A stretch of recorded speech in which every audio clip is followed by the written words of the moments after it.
A very delightful morning, dear students.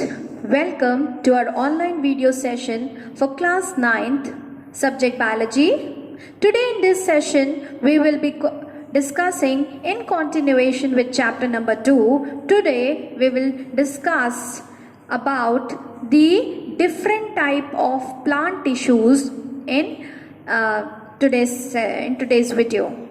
In the last video, we have discussed about the types of tissues in both plants and animals, simple type of tissues. Then specifically we read about the types of tissues in plants. Then today we will read about, we have read in the previous session also, I told you that the tissues in plants are divided into two categories, that is the simple tissues and the complex tissues. Now today we will read in detail about the simple tissues and the different types of complex tissues.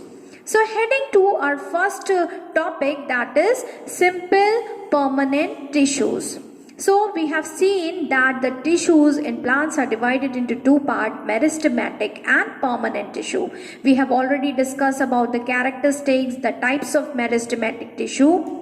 And today in this session, we will read specifically about permanent tissues. So permanent tissues are the tissues which lose their property of division, which once formed into a specific type cannot be converted into any other type of cells.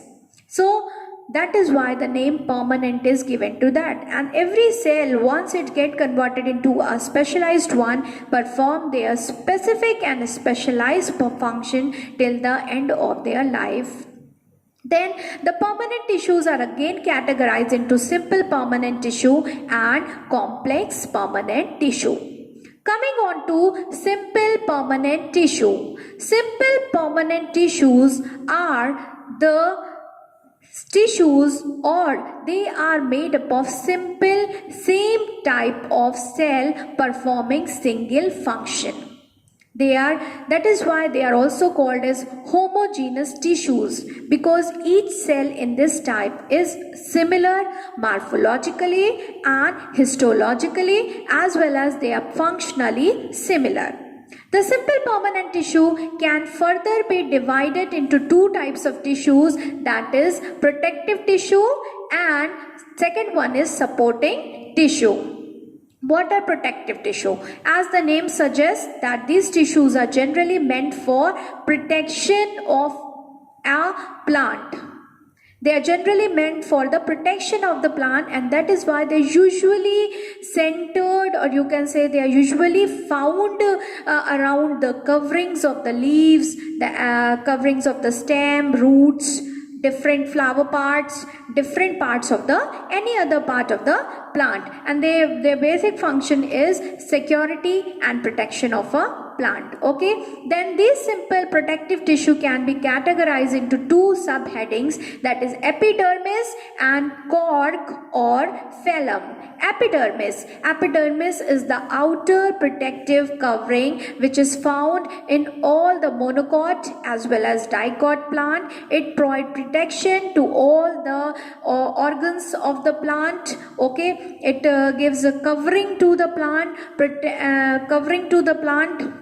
Then second one is cork or phloem. Sometime in dicot roots, the epidermis becomes hard and dead, and it forms tough outer covering. The covering dead cell become rigid, hard and thick, and this hard thick covering around the stem or around any part of the plant is called as cork or phloem. Cork is made up of dead cells with thick walls, and they do not have intercellular space. So in other sense, along with the protection, they provide rigidity and toughness to the plant to stand and withstand any weather condition or any unfavorable condition. Now heading to our next part, that is the supporting tissues. Supporting, as the name suggests, that these cells help in, or these tissues help in providing support to the providing support and yet perform different chemical functions alongside. These can be further classified into parenchyma, collenchyma and sclerenchyma. Coming on to the parenchyma. Parenchyma cells are usually round in structure. They have lot of intercellular spaces in between them. They are round and oval shape, thin walled. Their cell wall is generally made up of hemicellulose or cellulose. And they are generally meant, along with supporting, they are generally meant for a specialized purpose, that is storage of food. They help in storage of food. Okay, sometimes they store the food in the form of fats, then they are called as a myeloplast. Okay, sometimes they store the food in the form of starch. Okay, sometimes they store the food in the form of sugars and glucose. Okay, they are usually meant for the storage purpose, and they form the mass of the cell. Okay, they are the most you can say they are the most common type which are found major portion of the plant, in major mass of the plant. They are generally found in the epidermis, they are found in cortex, they are found in pith of the plant, and they are generally found the mass of the plant. Okay, they are oval in shape, lot of intercellular spaces made generally of cellulose or hemicellulose. They are having vacuoles, and sometimes these parenchyma are air-filled spaces in aquatic plants and floating plants, and they provide buoyancy to the plant, and the plant float, the aquatic plant float in the water. Such type of cells are called as parenchyma cells. Sometimes they bear chloroplast, then they are called as they bear chloroplast, so they also help in photosynthesis. So you have seen that along with the providing mass to the plant cell, they also perform a specific function of storage of food. Now coming to our next type of supporting tissue, that is the collenchyma tissue. As you see, the collenchyma tissue, they are elongated in structure. They don't have intercellular spaces between them. They are jotted together. They are fixed together such that they don't have intercellular spaces between them. They are hard and rigid due to their cell wall is made up of cellulose and a hard chemical called as pectin or lignin. Okay, these are lignified cells. They are hard. You can see that these are filled with a special chemical that is called as pectin. So the cell wall is made up of cellulose and pectin, and you see that these type of tissues are generally centered around in either in epidermis or in the leaf of the dicot plants. Okay, and the specialty of these cells are that these are the cells which have the highest refracting index. The cells with the highest refracting index, that is why they provide shine. They provide usually found centered in the epidermis, and as I told you, in the dicot leaf of some plants. Okay, so in this way, collenchyma tissue, sometimes these collenchyma tissues are filled with chlorophyll pigment, and that is why the main purpose of it is providing, they also help in photosynthesis. Okay, so in this way you have seen parenchyma are meant for supporting as well as storage of the food. The collenchyma helps in supporting as well as one specialized function, they help in photosynthesis, and because they are hard, they lack intercellular spaces, so they also provide rigidity to the plant somewhere. Okay, then comes the sclerenchyma tissues. The sclerenchyma tissues are generally made up of dead cells.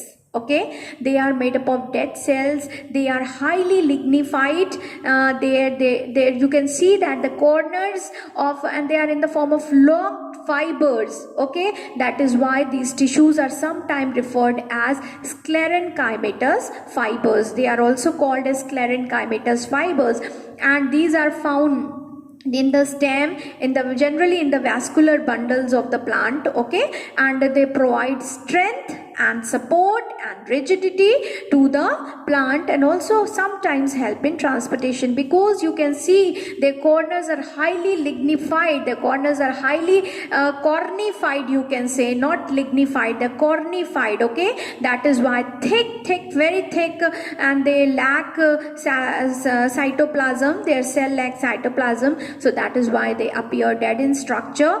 Just like the tiles are jotted in the way they are fixed, the mosaics are fixed jotted together, similarly these cells are jotted together, and thus they are usually, because of the lack of cytoplasm, they are called as the dead cell. So you have seen that the plant permanent tissue can be divided into simple permanent tissue and complex permanent tissue. You have seen that simple permanent tissues are further divided into protective tissue and supporting tissue. The protective tissue are of two types, epidermic, Cork and Phloem, and the supporting tissues are again divided into three parts, that is parenchyma, collenchyma and sclerenchyma.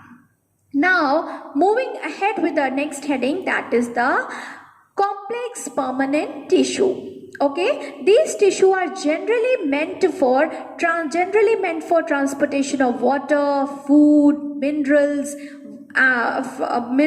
salts from the roots to the various part of the plant. Okay, these are generally meant for and these tissues, why they are called as complex, because they are made up of two or more types of cells with their specific function, with each cell performing their specific function. That is why they are called as complex permanent tissue. The complex permanent tissue, generally the vascular bundle of the plant, forms the complex permanent tissue. Okay, and because of their property of transportation, because of the properties of their conduction of food and water and minerals, they are also called as conducting tissues, or they are also called as vascular tissues. The vascular tissues in plants are of two types, that is xylem and phloem. Now, xylem is generally meant for these tissues, or you can say these cells are generally meant for transportation of water and mineral in a plant. Let us see about some specialized character of xylem. Xylem is also known as wood. It forms the hard part of the plant, that is called as wood. They are in combination, and they are made up of four kind of cells, four kind of elements, जिन्हें हम xylem elements भी कहते हैं, and these are tracheids, trachea or vessels, xylem or xylem parenchyma, wood fiber or xylem sclerenchyma. So they are the four elements which help in transportation of water and mineral in a plant, and they form the hard part of the plant. That is why they are called as wood. Then comes the phloem. Phloem is generally meant for transportation of food from the synthesizing part of the plant to the various non-synthesizing part of the plant. Phloem is a living conducting vascular tissue, and it is generally made up of four elements, that is the sieve tubes, the companion cells, okay, the phloem parenchyma and the phloem fibers. So in this way they are also made up of four kinds of elements, and these elements are called as phloem elements. So basically xylem and phloem, though specialized, though made up of different kind of tissues, they had a specialized function of conduction and transportation of food, water and food in a plant. So in this way we have covered about all the important tissues of the plant. Okay, and now in our next session we will discuss about the various kind of animal tissues. By the time till we meet again, goodbye, stay safe and healthy. Thank you.